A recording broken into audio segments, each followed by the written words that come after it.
Magandang morning sa inyong lahat. Magluluto ako ngayon ng pagkain ng aso ko. Yung mga fur babies ko. So, lulutuan ko sila ng food. Ipapakita ko sa inyo kung paano ako na mag-prepare ng food nila. Okay? So, meron ako ditong ground pork. Ito naman yung salmon. Binoil ko na siya. And then the mixed vegetables, meron ditong carrots, beans, cabbage, meron ditong celery. Halo-halo na siya lahat. So, ayan. So, ayan na siya. I-brown lang natin yung meat ng ground pork. So, wait lang natin.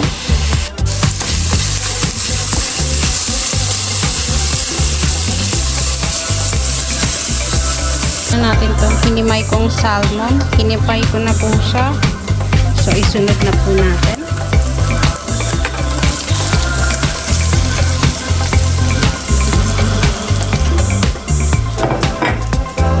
Ayan. Alright. Haluin lang po natin ng maigi.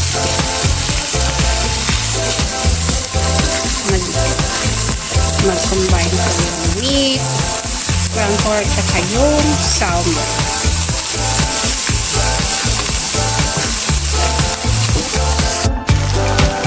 Okay. So, makikita ninyo, meron siyang halong rice. Yep. Hinaluan ko pa siya ng konting rice dyan. Mix and everything. Okay. And dito, hinalo ko na yung vegetable. Then, lalagyan natin to nung pinaglagaan natin ng ito yung pinaglagaan natin ng salmon. Yung tubig niya. Huwag natin sayangin. So, yun na nilalagay natin dyan.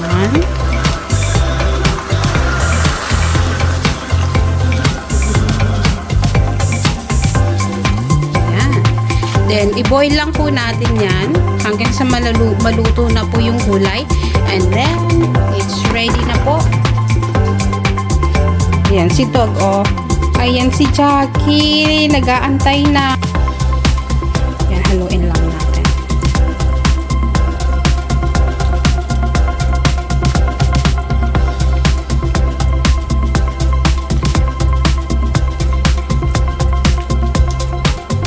Ang daming gulay, ang daming vegetable. Para healthy po yung pagkain ng aso natin, ng mga fur babies. Don't you worry, lahat po ito ay good for the dogs. Yung celery, cabbage, carrots, and green beans. Okay po sa dog ito. And yung salmon naman po, baka meron dyan magsabi na ang social naman ng aso namin. Don't you worry po kasi yung salmon po dito sa Alaska is free lang po. Pupunta ka lang sa river para manguha ng salmon. Ang dami po dito. Kayo na lang po ang magsasawa. Ganun po dito sa Alaska. Ang dami-daming salmon po dito. Kayo na lang po ang bahalang kumuha kung kailan nyo gustong kumain ng salmon. Punta kayo sa river, punta kayo sa dagat, maghuli kayo. Yan. Kaya, free lang po yung salmon dito, mga sisi. Ayan po, oh, it's looking good. Ay, kumukulo na siya. Ayan na po.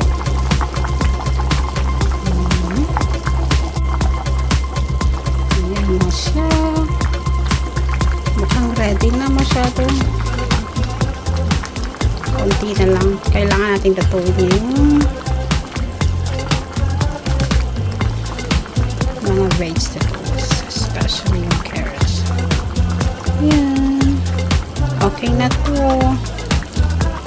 Yeah, healthy food ng mga baby.